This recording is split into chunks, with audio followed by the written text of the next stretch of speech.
बिस्मिल्लाहिर्रहमानिर्रहीम। तो जी हाँ पाकिस्तानियों, जैसा कि आप लोगों को पता है कि जापानीज़ यूज्ड कार पाकिस्तान के अंदर इंपोर्ट तकरीबन बंद है। यहाँ पर अब गवर्नमेंट जो है वो सोच रही है, बड़े सीरियसली कंसिडर कर रही है कि एक नई स्कीम बनाई जाए गाड़ियों की इंपोर्ट के लिए। इन्होंने एक परफॉर्मा भी तैयार कर ली है जापानी गाड़ियों को इंपोर्ट करने के लिए पाकिस्तान में, जो कि कुछ टाइम पहले बहुत रिस्ट्रिक्शंस लगा के बहुत कम कर दिया गई थी या बंद कर दी गई थी बिल्कुल।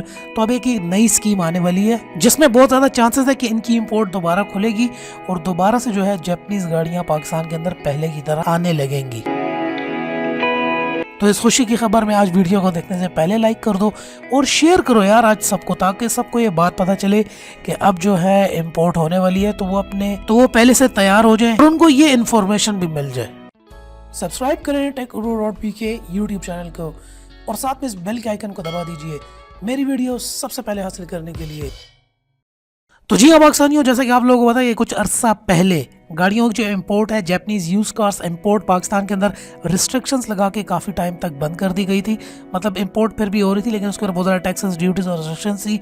पाकिस्तान आने में और डिलीवरी लेने में इसमें बड़ी मुश्किलात आ रही थी, जिसका मतलब ये है कि गवर्नमेंट ने इसके ऊपर पाबंदियाँ लगाई थी। और इस चीज़ को इसलिए रोका गया था क्योंकि यहाँ पर एक लॉबी ये भी कहती है पाकिस्तान के अंदर कि हमारी जो अपनी जापानीज़ कार है, जिसमें टोयोटा, सुजुकी, होंडा, इन लोगों ने जानबूझकर उनकी इंपोर्ट को रोका था ताकि इनकी गाड़ियों की सेल्स बढ़ी जाए, जिसकी वजह से, और क्योंकि टैक्सेस ज़्यादा हुए थे, एफईडीज़ लगी थी, डॉलर की प्राइसेस एकदम ऊपर चली गई थी, तो हुआ एक्चुअली यूँ था कि इनकी अपनी गाड़ियों की सेल तो नीचे आई थी, तो उन्होंने जापानीज़ कार्स इंपोर्ट्स को जो है बंद करवा दिया ताकि इनकी अपनी सेल्स भी जारी रहें।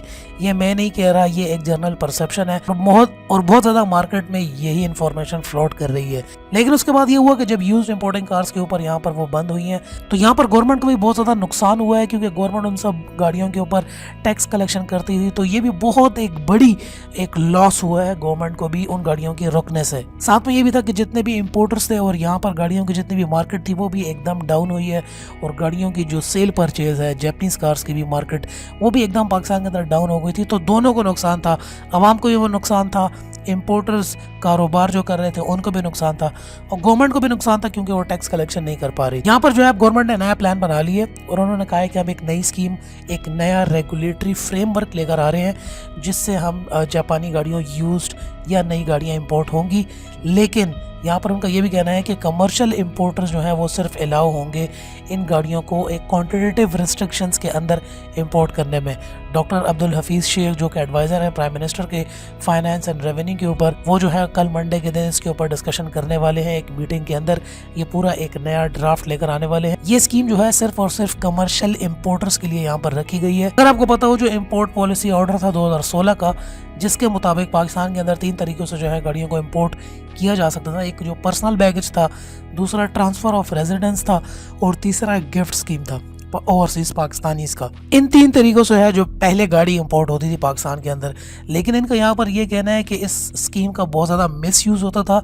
जो कमर्शियल इंपोर्टर्स थे वो बहुत ज़्यादा इसको मिसयूज़ करते थे, जिसकी वजह से ये होता था कि एक बहुत ज़्यादा जो अमाउंट है वो इल्लीगल तरीके से ट्रांसफ़र होती थी, जिसको हवाला या हुंडी कहा जाता है। तो हुंडी की वजह से जब ये पैसे ट्रांसफ़र होते थे तो मुल्क की इकॉनमी को यहाँ पर बहुत ज़्यादा नुकसान पहुँचता था। तो जी हाँ, अब अमेंडमेंट आपको बताने जा रहा हूँ कि इस पर अमेंडमेंट क्या हुई है और नई स्कीम जो है वो किस तरीके से आने वाली है। कॉमर्स डिवीज़न ने यहाँ पर एक नया तरीका लेकर आए हैं कि एक क्लियर ट्रांजैक्शन मैकेनिज्म को इम्पार्ट किया जाए, प्रैक्टिस के अंदर लाया जाए, इससे ये हुंडी का सिस्टम जो है ये ख़त्म हो और गाड़ियों की इंपोर्ट तो हो लेकिन साथ में इकॉनमी को भी फ़ायदा हो। अमेंडमेंट में ये है कि वही 3 तरीके होंगे जिससे पर्सनल बैगेज से इंपोर्ट की जाती थी, under the gift scheme import की जाती थी, और ट्रांसफ़र ऑफ रेजिडेंस से इंपोर्ट की जाती थी। लेकिन यहाँ पर अब होगा क्या कि जो ड्यूटीज़ और टैक्सेस हैं वो पे किए जाएंगे फॉरेन एक्सचेंज के अंदर, जो कि पाकिस्तानी नेशनल जो है वो अरेंज करेगा बैंक इनकैशमेंट सर्टिफिकेट के थ्रू, जो कि कन्वर्जन को शो करेगी फॉरेन रेमिटेंसेस को लोकल करेंसीज के अंदर। ये भी शर्त रखी गई है कि जो रेमिटेंसेस जो है जिससे पेमेंट्स होगी ड्यूटीज़ और टैक्सेस की, वो ज़रूरी है कि ओरिजिनेट होगी एक पाकिस्तानी नेशनल से जो कि बाहर से गाड़ी भेज रहा होगा। जिससे अब गवर्नमेंट का कहना यह है कि एक तो ये सारे के सारे पैसे चैनलाइज होंगे इस वजह से, और दूसरा ये कि हुंडी का जो सिस्टम है वो थोड़ा थोड़ा कैटर होगा, वो ख़त्म होगा। साथ में ये बात भी जो है वो सरफेस कर रही है कि अभी जो शगीकाई फरूटा इनके चेयरमैन हैं गाड़ियों के वगैरह के, इनके कॉमर्स के, जापान के, वो भी पाकिस्तान आए हुए थे। क्योंकि इनकी सेल्स भी, क्योंकि पाकिस्तान के अंदर अपनी जो है इनकी अपनी मैन्युफैक्चरिंग की वो सेल्स भी डाउन है, वहाँ से इंपोर्ट भी बंद है। तो ओवरऑल जो है एक बहुत बड़ा डिप गाड़ियों की जो इंडस्ट्री है या ऑटो इंडस्ट्री के अंदर बहुत ज़्यादा डाउन जा रही थी। हमें भी नुकसान था, उनको भी नुकसान था।